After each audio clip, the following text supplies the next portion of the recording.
Bonjour.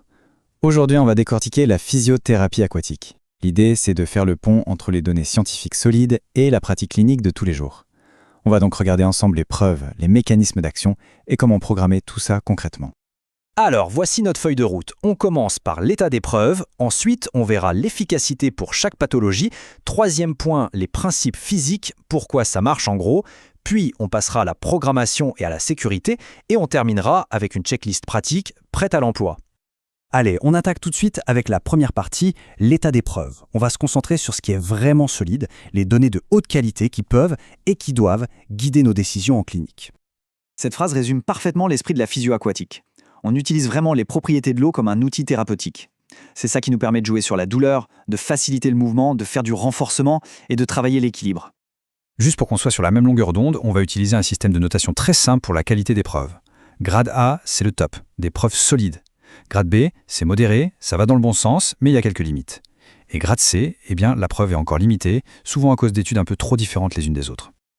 Ok, maintenant qu'on a posé le cadre, rentrons dans le vif du sujet. On va voir concrètement pour qui ça marche, indication par indication, et avec quel niveau de certitude.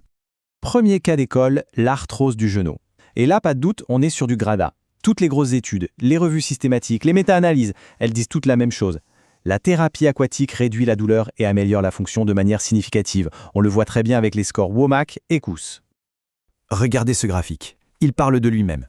Ça, c'est l'effet typique sur la douleur après un programme de 8 à 12 semaines. La baisse est nette. Ce n'est pas juste statistique, c'est un résultat concret, pertinent pour le patient. On continue avec une autre indication où la preuve est très forte. Grade A encore une fois, la fibromyalgie. Là aussi, les données sont claires. On a une réduction de la douleur, mais aussi une amélioration du sommeil et de la qualité de vie. C'est surtout vrai à court terme, mais c'est déjà énorme. Et ce qui est vraiment intéressant avec la fibromyalgie, c'est que l'effet est global. Ce n'est pas juste un antidouleur. Comme on le voit ici, ça touche à plein de domaines. Le sommeil, l'humeur, la douleur, bref, la qualité de vie dans son ensemble. Et pour ces patients, c'est absolument fondamental. Maintenant, passons aux indications où la preuve est de niveau B, donc modéré. On parle ici du post-AVC et de la lombalgie chronique. Les résultats sont bons, on voit des améliorations sur l'équilibre, la marche, la fonction. Le truc, c'est que les études sont très différentes les unes des autres dans leur protocole. Ça rend les comparaisons difficiles et c'est pour ça qu'on reste sur un grade B.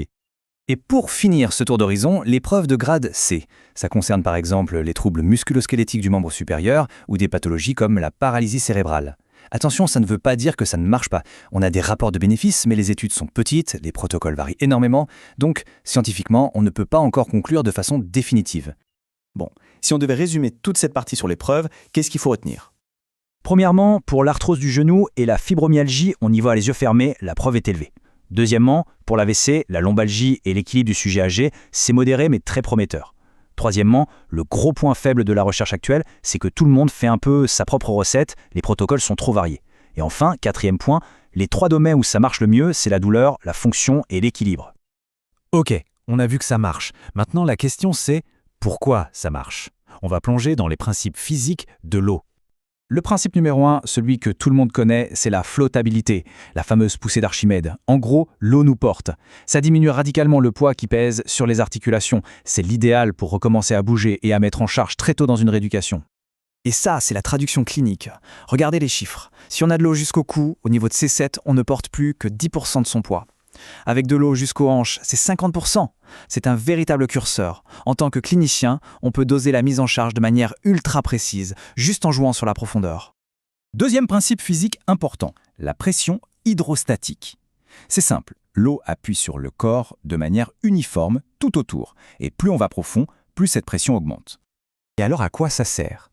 Eh bien, cette compression naturelle aide le sang à remonter vers le cœur. C'est donc super pour gérer un œdème. Par contre, il faut savoir que ça appuie aussi sur la cage thoracique. Donc ça demande un petit effort supplémentaire pour respirer. C'est un truc à garder en tête. On termine avec deux autres variables clés sur lesquelles on peut jouer. La viscosité et la température. La viscosité, c'est la résistance de l'eau. Plus on va vite, plus c'est dur. C'est notre outil de renforcement. Et la température, c'est stratégique. Une eau chaude entre 32 et 34 degrés, c'est parfait pour la détente, pour soulager la douleur. Une eau plus fraîche, autour de 28-31, c'est mieux si l'objectif est plus cardio. Maintenant qu'on a la théorie, passons à la pratique. Comment on construit une séance ? Et surtout, quelles sont les règles de sécurité ? Pour programmer un exercice, c'est comme avoir une boîte à outils avec 5 instruments. 1. La température. 2. La profondeur pour ajuster le poids. 3. La vitesse pour la résistance. 4. On peut créer de la turbulence pour travailler l'équilibre. Et 5. On utilise du matériel, comme des frites ou des palettes, pour augmenter la surface et donc la difficulté. La sécurité, évidemment, c'est non négociable.